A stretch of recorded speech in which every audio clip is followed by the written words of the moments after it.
Hello दोस्तों, welcome to sleepy classes. आज के इस एनसीईआरटी सेशन में हम एक इंपॉर्टेंट टॉपिक डिस्कस करेंगे जो कि एनसीईआरटी में देखने को मिलता भी है कि ऑटोनॉमस और अकोमोडेटिंग ट्रांजैक्शंस कौन सी हैं बैलेंस ऑफ पेमेंट्स की। तो आइए डिस्कस करते हैं, समझते हैं इस पर्टिकुलर टॉपिक को। बट शुरुआत करने से पहले आप सभी लोग जो कि 2024 की प्रिपरेशन कर रहे हैं, तो स्लीपी क्लासेस का जो रैपिड रिवीजन कोर्स है उसका लास्ट राउंड करंटली कंडक्ट किया जा रहा है, लास्ट बैच करंटली कंडक्ट किया जा रहा है।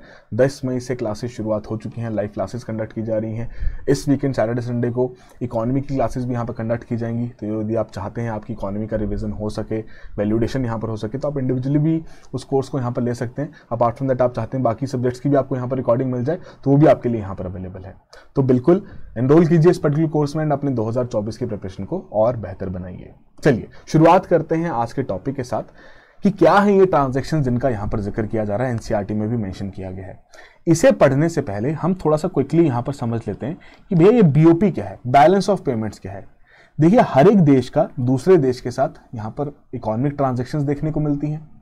जाहिर सी बात है, इंपोर्ट एक्सपोर्ट हो रहा है भाई, किसी देश से हमारे देश में इन्वेस्टमेंट आ रही है, तो ये सारी की सारी ट्रांजैक्शंस के लिए एक लेजर बनाया जा रहा है, एक पर्टिकुलर रजिस्टर यहां पर तैयार किया जा रहा है जिसमें हम कहते हैं ये आपका बैलेंस ऑफ पेमेंट्स कहलाएगा। अब इसी के दो कंपोनेंट्स हैं, एक है हमारा करंट अकाउंट, दूसरा है हमारा कैपिटल अकाउंट। करंट अकाउंट में वो ट्रांजैक्शंस इंक्लूड की जा रही हैं जो कि उसी समय पे सेटल हो रही हैं। जैसे कि आपकी ट्रेड की ट्रांजैक्शंस होगी, इंपोर्ट हुआ है पेमेंट करो, एक्सपोर्ट हुआ है पेमेंट रिसीव करो, बाहर से रेमिटेंसेज आ रहे हैं पेमेंट रिसीव करो, राइट। कैपिटल अकाउंट में बेसिकली कौन सी ट्रांजैक्शंस आती हैं जिनकी फ्यूचर ऑब्लिगेशन क्रिएट हो सकती है। जैसे कि बाहर के अगर फॉरेन इन्वेस्टर ने इंडिया में आके कोई एसेट खरीदा है, किसी कंपनी में इन्वेस्ट किया, कोई रियल एस्टेट एसेट खरीदा है, तो अपना पैसा यहाँ पर खर्च करेगा, उसके बाद एसेट यहाँ पर खरीदा जाएगा, हो सकता है उस एसेट को वापस बेच के उस पैसे को वापस ले जाए, है ना। तो फ्यूचर ऑब्लिगेशन यहाँ पर क्रिएट हो सकती है इस केस में, जाहिर सी बात है, राइट। तो जो आपकी एसेट्स की ट्रांजैक्शंस हैं वो इसमें रिकॉर्ड की जा रही हैं जिनकी फ्यूचर ऑब्लिगेशन क्रिएट हो रही है। ये आपकी कैपिटल अकाउंट का नेचर है ना। बाजार डीप में नहीं जाएंगे एग्जैक्टली कौन कौन सी हैं। हाँ, आपके लिए एक होमवर्क जरूर है, जरा ये बताइए जो एक्सटर्नल ग्रांट्स हम बात करते हैं, ये एक्सटर्नल ग्रांट्स किस में आएंगी, करंट अकाउंट में आएंगे, कैपिटल अकाउंट में आएंगे? थोड़ा सोचिए और कमेंट बॉक्स में जरूर मेंशन कीजिए। चलिए, तो बैलेंस ऑफ पेमेंट्स जो कि आपके करंट और कैपिटल अकाउंट को यहां पर रिप्रेजेंट कर रहा है, आइडियली क्या लगता है क्या होना चाहिए? सरप्लस में होना चाहिए, डेफिसिट में होना चाहिए, जीरो होना चाहिए? तो देखिए, एक तरीके से दोनों के दोनों जो इसके कंपोनेंट्स हैं वो यही रिकॉर्ड कर रहे हैं कि जो पैसा हमारे देश से बाहर जा रहा है और जो पैसा हमारे देश में वापस आ भी रहा है, राइट। तो एक तरीके से कहीं ना कहीं ऑब्जेक्टिव यही होना चाहिए कि भैया जितनी इनकमिंग है, जितना पैसा हमारे देश में आ रहा है उतनी आउटगोइंग भी हो जाए, या वाइस वर्सा कि जितनी आउटगोइंग हमारे देश से पैसा बाहर जा रहा है उतनी इनकमिंग भी हो जाए। या इसको और बेहतर तरीके से समझने के लिए कि जितना हम यहां पर एक्सपोर्ट कर रहे हैं एटलीस्ट ये इतना एक्सपोर्ट रहे ताकि जितनी हम चीजें इंपोर्ट कर रहे हैं उसके लिए हमारे पास पैसा यहां पर आ सके, है ना। कि इंपोर्ट के माध्यम से हम यहां पर एक्सपेंडिचर कर रहे हैं, एक्सपोर्ट के माध्यम से हम यहां पर इनकम जनरेट कर रहे हैं। तो आमदनी अठन्नी खर्चा रुपया वाला हिसाब ना होके जितना हमारा पैसा खर्च हो रहा है उतनी हम आमदनी यहां पर जनरेट भी कर सकें, राइट। तो ये जाहिर सी बात है कि आपका बैलेंस ऑफ पेमेंट एक तरीके से बैलेंस होना चाहिए। तो बैलेंस होने का मतलब क्या है कि आपका जीरो होना चाहिए, ना प्लस ना माइनस, जीरो। अच्छा, प्लस में रहेगा माने सरप्लस में रहेगा, तो उसका मतलब क्या है कि भैया जो आपकी करंट अकाउंट की इनकम है, माने कि जो रिसीट्स हैं जो कि आपने एक्सपोर्ट के माध्यम से कमाई हैं, और जो कैपिटल अकाउंट की रिसीट्स हैं जो कि आपने उस तरीके से बाहर के इन्वेस्टर्स ने जो पैसा यहां पर खर्च किया उसके माध्यम से यहां पर देखने को मिला है, it should be greater than the current account payments जो कि आप इंपोर्ट के माध्यम से यहां पर कर रहे हैं, पेमेंट कर रहे हैं जब आप इंपोर्ट कर रहे हैं, और कैपिटल अकाउंट की टोटल पेमेंट्स की इंडियन रेजिडेंट द्वारा बाहर जाके पैसा इन्वेस्ट किया जा रहा है, तो उस केस में हमारे द्वारा पेमेंट की जा रही है किसी और देश के एसेट के लिए, राइट। तो ये जब ज्यादा देखने को मिलेंगी, है ना, रिसीट्स जब ज्यादा देखने को मिलेंगी दोनों अकाउंट्स में देन द पेमेंट्स, तो हमारा बीओपी सरप्लस में देखने को मिलेगा, राइट। बट आइडियली आपका ये बैलेंस्ड होना चाहिए इस तरीके से कि भैया जितना हम खर्च कर रहे हैं एटलीस्ट उतना तो यहां पर कमाएं ही कमाएं, सरप्लस में फिर तो अच्छी बात है। तो इन्हीं ट्रांजैक्शंस में एक और कैटेगराइजेशन यहां पर देखने को मिलती है which is autonomous and accommodating transactions. Now in चीजों का क्या मतलब है उसको यहां पर समझ लेते हैं। तो इंटरनेशनल जो इकोनॉमिक ट्रांजैक्शंस हैं उन्हें ऑटोनॉमस कब कहा जाता है? कि जब वो ट्रांजैक्शन सिर्फ और सिर्फ प्रॉफिट सीकिंग मोटिव से कंडक्ट की जा रही हैं। ये नहीं देखा जा रहा कि इसकी वजह से हमारा बैलेंस ऑफ पेमेंट नेगेटिव में जाएगा, डेफिसिट में जाएगा या सरप्लस में जाएगा। कोई इंपैक्ट को मद्देनजर ना रखते हुए सिर्फ और सिर्फ ये देखा जा रहा है कि भैया जिसके द्वारा ट्रांजैक्शन की जा रही है उसको यहां पर फायदा हो रहा है या नहीं हो रहा है, ठीक है। कि one reason could be to earn the profit, it is independent on the state of the BOP, कि उसके ऊपर ये डिपेंडेंट बिल्कुल भी नहीं है, राइट।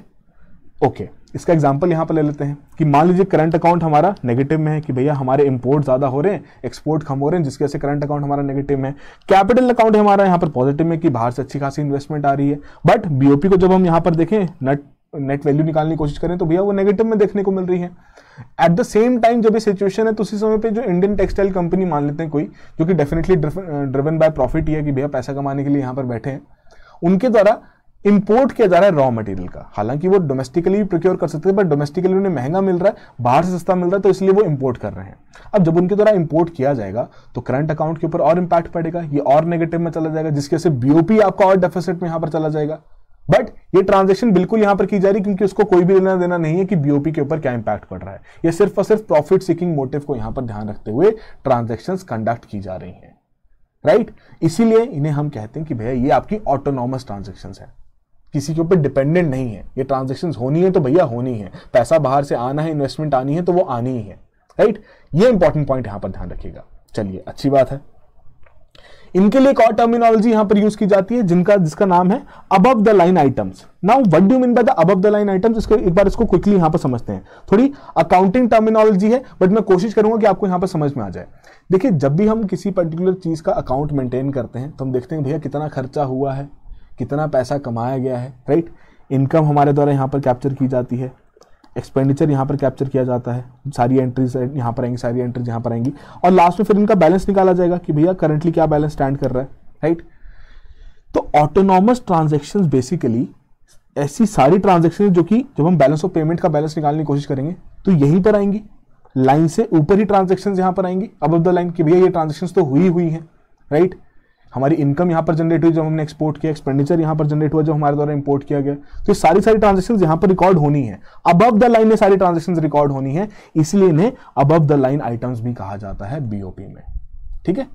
अब बैलेंस ऑफ पेमेंट्स सरप्लस में कब होगा? जब आपका ऑटोनॉमस रिसीट्स, मतलब ऑटोनॉमस रिसीट्स कौन सी हुई? जो कि हमने एक्सपोर्ट्स के माध्यम से कमाई है, या फिर जो हमारे देश में बाहर से इन्वेस्टमेंट आई है उसके माध्यम से हमने यहां पर कमाई है, right. It is greater than the autonomous payments. अब ऑटोनॉमस पेमेंट्स कौन सी हैं? जो हमने इंपोर्ट्स के लिए की हैं, या हमारे देश से जब इन्वेस्टमेंट किसी और देश में गई है तब ये ट्रांजेक्शंस यहां पर हुई हैं, राइट। तो ऑटोनॉमस रिसीट्स यदि ज्यादा रहेंगी तो डेफिनेटली हमारा बैलेंस ऑफ पेमेंट भी यहां पर सरप्लस में देखने को मिलेगा, कि मतलब यहां जो बैलेंस है फिर वो पॉजिटिव देखने को मिलेगा, राइट। ये है आपका सिंपल सा नेचर ऑटोनॉमस ट्रांजेक्शंस का। अब फिर वहीं एक और ट्रांजेक्शंस यहां पर आती हैं जिनका नाम है अकोमोडेटिंग ट्रांजेक्शंस। यार, नाम से काफी क्लियर हो रहा है। अकोमोडेटिंग ट्रांजेक्शंस का क्या मतलब है? कि भैया अकोमोडेट किया जा रहा है, एडजस्टमेंट यहां पर की जा रही है।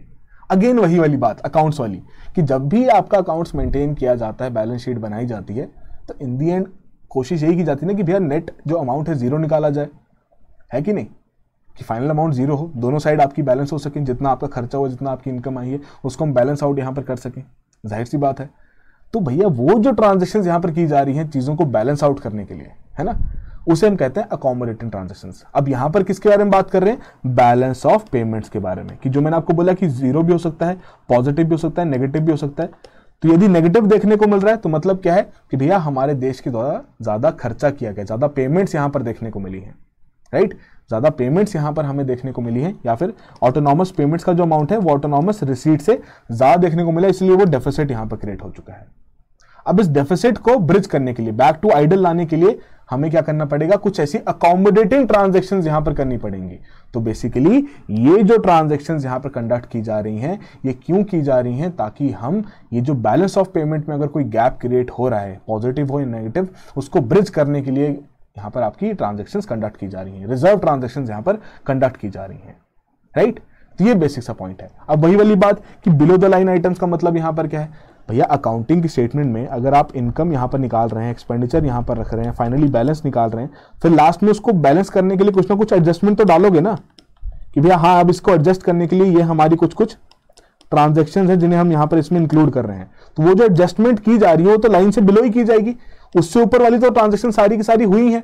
अब उसको एडजस्टमेंट करने के लिए हम यहां पर नई ट्रांजैक्शन ऐड करेंगे, तो इसीलिए इन अकोमोडेटिंग ट्रांजैक्शंस को एडजस्टिंग ट्रांजैक्शंस या फिर बिलो द लाइन ट्रांजैक्शंस भी यहां पर कहा जाता है, बिलो द लाइन आइटम्स भी कहा जाता है हमारी बैलेंस ऑफ पेमेंट्स की शीट पर। तो आई होप ये चीज आपको यहां पर समझ में आ गई हो, बट इसको हम बिल्कुल एग्जाम्पल के माध्यम से भी समझते हैं। एग्जाम्पल यहां पर वही बात लेते हैं कि भैया करंट अकाउंट नेगेटिव में है, इंपोर्ट ज़्यादा है, एक्सपोर्ट कम है, कैपिटल अकाउंट पॉजिटिव है, बट फिर भी बीओपी यहाँ पर नेगेटिव देखने को मिल रहा है।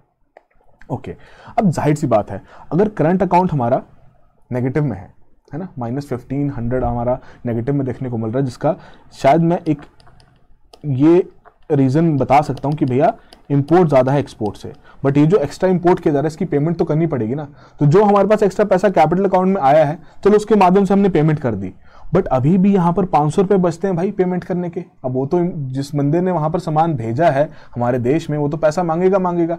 अब इस केस में हमें क्या जरूरत पड़ेगी, हमें जरूरत पड़ेगी ऐसे बाहर के रिजर्व्स की। हालांकि यहाँ पर जितनी भी डिनोमिनेशन की गई है रुपये में रखी गई है, just to make it easy, but ऐसा कुछ नहीं कि सिर्फ रुपये की यहाँ पर बात की जा रही है। हालांकि जितनी भी हमारी ट्रेड सेटलमेंट है मोस्टली तो डॉलर्स में यहाँ पर देखने को मिलती है, राइट। तो इससे कंफ्यूज मत होना कि सर ने यहाँ पर रुपये क्यों यूज किया है, सिर्फ और सिर्फ सिंप्लीफाई करने के लिए। तो यहाँ पर क्या करेगी भारत सरकार, अब इस बैलेंस ऑफ पेमेंट को जीरो लाने के लिए भारत सरकार बाहर से बोरो कर लेगी, आईएमएफ से बोरो कर लेगी, ताकि उनको बैलेंस ऑफ पेमेंट को यहाँ पर बैलेंस आउट करना पड़े, उसको जीरो ला सकें एंड उस तरीके से ऐसी ट्रांजैक्शंस को यहाँ पर कंडक्ट कर सकें। तो ये जितनी भी ट्रांजैक्शन है ये प्राइवेट सेक्टर नहीं करेगा।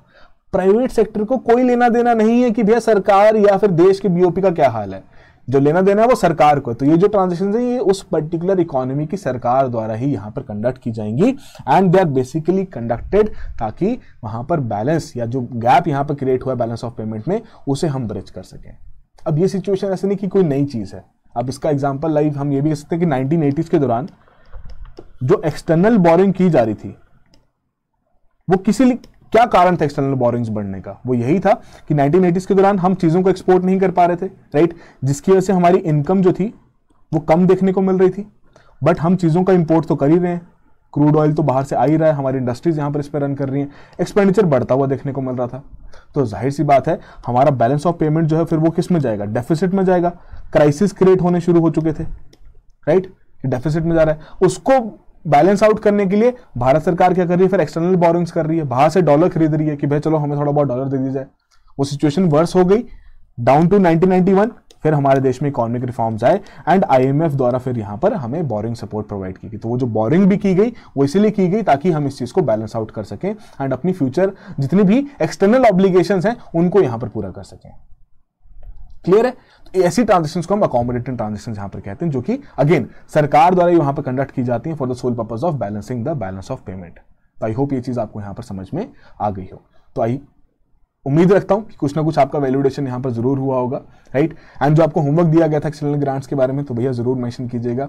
अपार्ट फ्रॉम दैट FLTs बहुत इंपॉर्टेंट है एग्जाम से पहले कंडक्ट करना, ताकि आपकी एक फाइनल नेट प्रैक्टिस वहाँ पर हो सके। तो भैया 5 FLTs यहाँ पर तैयार किए गए हैं, टॉप 500 MCQs यहाँ पर तैयार किए गए हैं, क्यूरेट किए गए हैं फैकल्टी द्वारा ही, राइट। एंड डेफिनेटली अटेम्प्ट कीजिए, बिल्कुल क्रीम क्वेश्चंस यहाँ पर बनाए गए हैं एंड जो आपकी प्रिपरेशन का एक लास्ट माइलस्टोन है उसको भी यहाँ पर पूरा कीजिए। चलिए, तो आई होप पूरी कहानी यहाँ पर समझ में आ गई हो। अगेन कोई भी आपको डाउट रहे इन पर्टिकुलर टॉपिक से रिलेटेड या किसी भी और टॉपिक से रिलेटेड कमेंट बॉक्स में मेंशन कीजिए, विल मेक श्योर कि कुछ ना कुछ उसके ऊपर आपके लिए वीडियो यहाँ पर लाया जा सके। So that will be all the very best, have a good preparation.